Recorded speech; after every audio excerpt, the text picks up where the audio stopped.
Hi, my name is Brad Emery, and this is my introduction video for EDL 853. So a little bit about me to start us off here. I have a wonderful wife and son, Courtney and Jameson. He's 2.5, and we've been married for coming up on 5 years, and they mean everything to me. We just started a new business where we're going to be breeding Golden Doodle puppies. So we are currently the owners of 4 puppies, growing quickly, and that's going to be starting off here soon. We also run a photography business. You can see some pictures here that we've taken of our current model team, and that's just something we do on the side. We really love doing together as a family. I'm also a 3rd grade elementary teacher at St. John, Kansas. We're a small rural district. This year I've had the opportunity to team teach and teach math for both 3rd and 4th grade.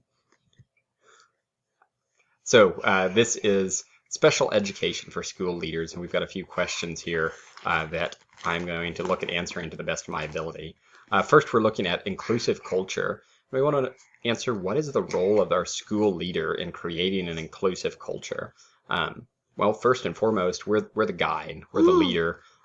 We are the ones who should be directing and setting the tone for the school and everything involved with our school building.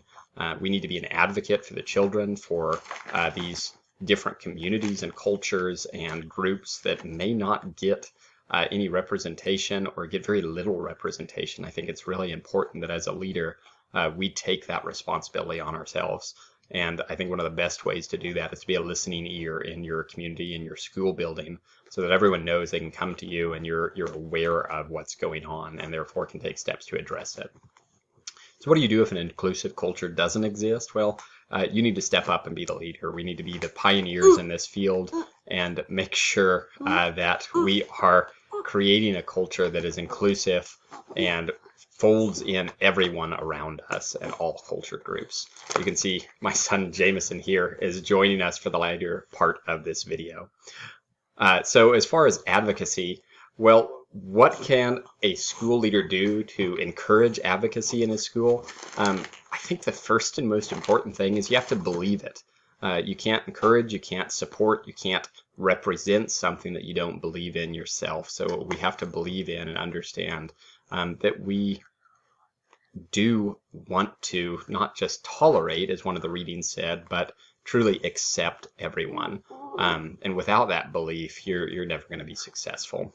So as far as a few other practical things that we can do, we can look at the culture of the school and make sure we're setting a culture and an expectation that advocacy is a really important topic for us. It's something we're going to be for these students when they may not have any others.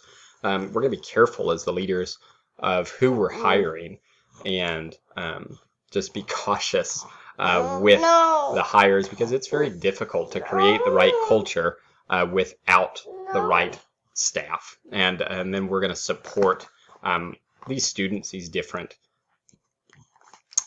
cultures, these different communities. I'm using those terms a lot. It means so much more. You want to support all students regardless of their background, their culture, their identity. We want to be there for them. As far as implementing equitable treatment and creating this inclusive culture, I think that's really founded around a culture and a community of openness. For the teachers, for the staff, that looks like they're collaborating, they're communicating.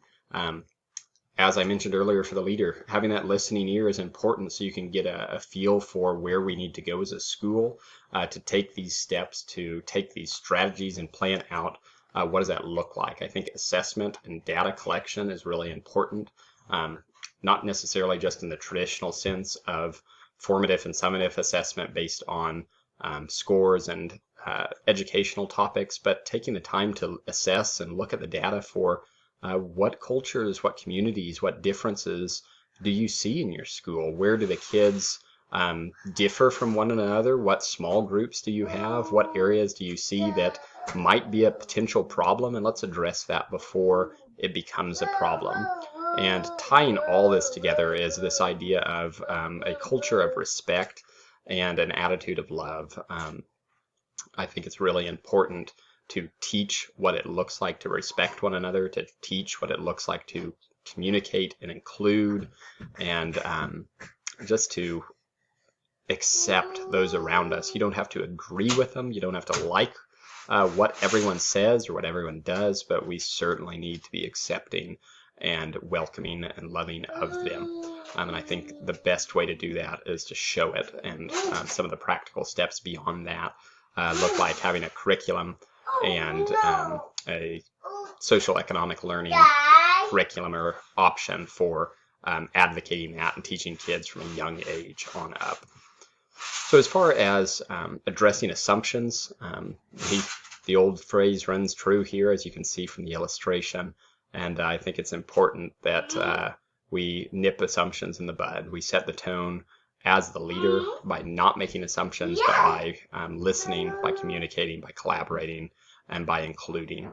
We lead by example, and we provide alternative options, whether that means somebody is stepping away from a conversation that's not setting the right tone, that's not contributing to a positive culture, or whether that means that we're practicing actions as educators, as staff, that really shows kids and demonstrates to kids and encourages kids to not make assumptions, but to make acceptance and to create acceptance. That's all I have for my video today. Thank you for taking the time to watch with me here, and thank you for being patient with my family as well.